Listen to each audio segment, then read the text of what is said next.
आज हम लोग देखेंगे कोक के बारे में। ये भी कोल का ही एक रूप है। ये कोक क्या होता है? तो coke is a tough and porous black solid substance. ये जो बहुत ही कड़ा और पोरस सब्सटेंस होता है। पोरस कहने का मतलब क्या? देखते हो कभी कभी मिट्टी में पानी डालते हैं तो पानी उसमें क्या हो जाता है? चला जाता है अंदर पूरा? नहीं, कभी कभी सूखा मिट्टी लेते हैं हम लोग तो क्या होता है? पानी उसमें चला जाता है। चाहे कोयला लेते हैं, पानी उसमें सोख लेता है कि नहीं सोख लेता है? तो वही पोरोसिटी होता है उसका, है ना। तो कोक भी वही चीज़ है कि ये पोरस होता है और ये बहुत टफ होता है। टफ मटेरियल है, कोयला का ही, कार्बन का ही रूप है। अब एक अगर coke is prepared by heating coal in the absence of air. तो पहले से ही हम लोग जान रहे हैं कि कोल है तो ये कोल गैस है और कोल टार है और ये कोक है। तीनों है जो क्या हीट करते हैं किसके एब्सेंस में? एयर के एब्सेंस में। तब जो है हमको प्राप्त होता है। When coal is heated in the absence of air, then coal gas and coal tar is eliminated and coke is left behind as a black residue.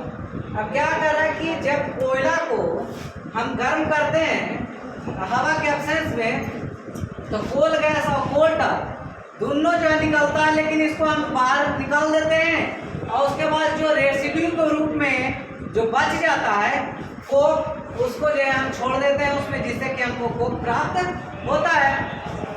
Coke ये देखो एक चीज और कि ये तीनों जो एक ही बार में हीट करते हैं ना तो प्राप्त होता है। अब इसको जो है अलग अलग हम लोग बाइफरकेट करेंगे प्रोसेस के द्वारा, जिससे कि हमको अलग अलग सब्सटेंस मिलेगा, कोक, कोल टार और कोल गैस। अब Coke is almost pure form of carbon. It has 98% of carbon. Coke जो है ये प्योर फॉर्म है किसका? कार्बन का।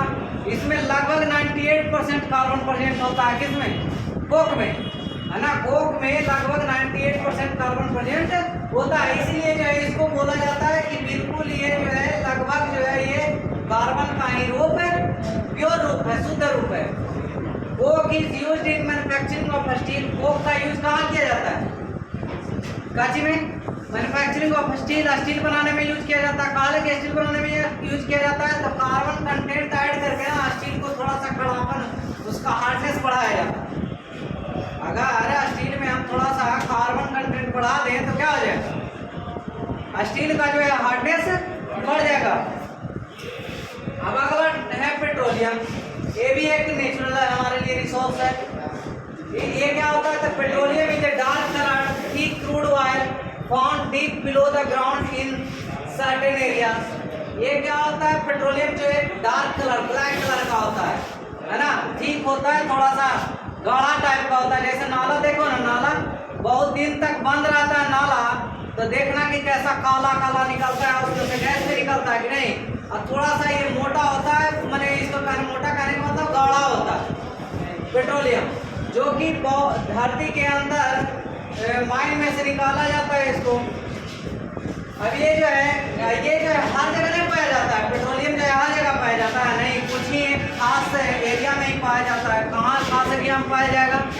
जहाँ की हमको बहुत सालों पहले जो है ये प्लांट और ये जो है सेक्स जो है इसका एनिमल का कोई भी ऑर्गेनिम्स का जो सड़ गल गया होगा, जिस एरिया में ज़्यादातर दबा होगा वहीं पे हमको पेट्रोलियम प्राप्त होता है। Petroleum is a complex mixture of compounds known as hydrocarbon. ये जो है बहुत ही कम्प्लेक्स मिक्सचर का बना होता है। उस कम्प्लेक्स मिक्सचर के कंपाउंड का नाम क्या है? तो हाइड्रोकार्बन नाम है। अब ये हाइड्रोकार्बन होता क्या है? तो हाइड्रोजन और कार्बन से मिलकर बना होता है, इसको हाइड्रोकार्बन बोलते हैं। Hydrocarbons are made up of two elements carbon and hydrogen.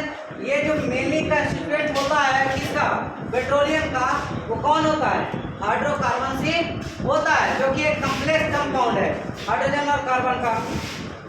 ये अगला पॉइंट है, petroleum is also called crude oil और मिनरल ऑयल। इसको हम लोग क्रूड ऑयल भी बोल सकते हैं, कच्चा तेल भी बोलते हैं, या फिर मिनरल ऑयल भी बोलते हैं। क्यों बोलते हैं?